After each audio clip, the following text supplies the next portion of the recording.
Di balik tingginya angka kasus tuberkulosis, selalu ada mereka yang memilih untuk hadir.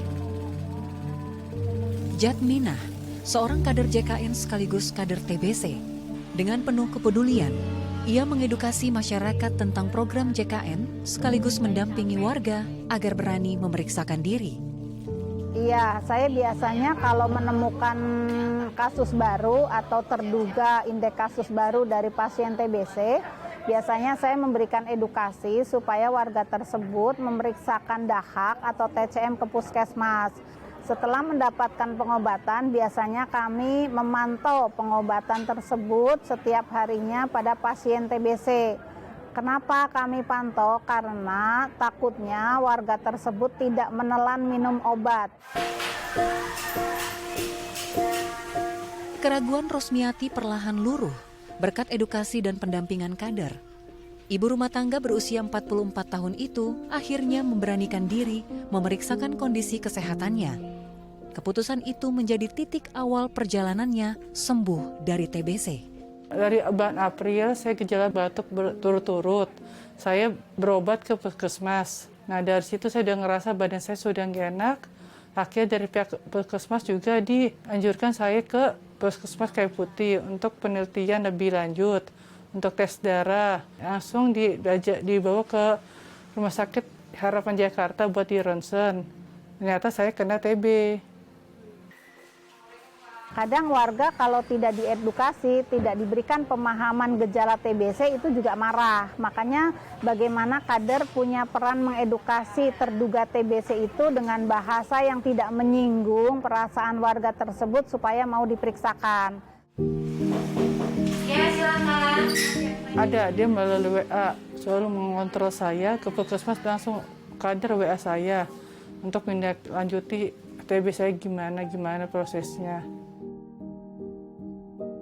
Indonesia masih menjadi negara dengan beban kasus tuberkulosis terbesar kedua di dunia. Sementara itu, di DKI Jakarta, Jakarta Timur mencatat jumlah kasus tertinggi yaitu 6.648 kasus. Di tengah tingginya angka tersebut, kepatuhan menjalani pengobatan menjadi kunci untuk memutus rantai penularan.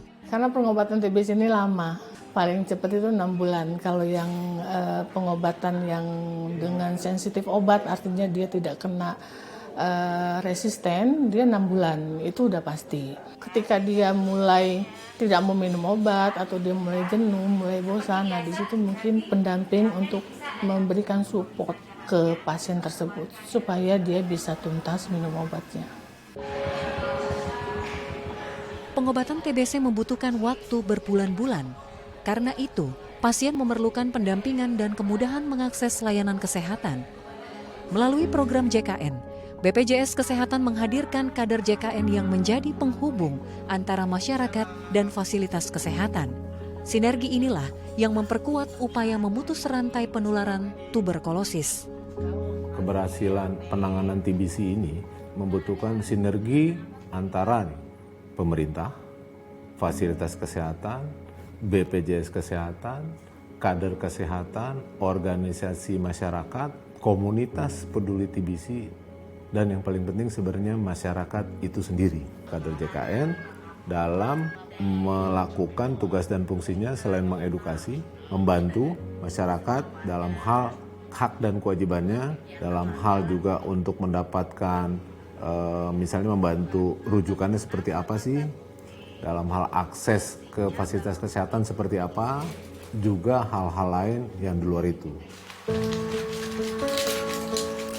Berkat pengobatan yang tuntas, pendampingan kader, dan sinergi berbagai pihak, satu pasien yang sembuh berarti satu langkah lebih dekat menuju Indonesia bebas tuberkulosis.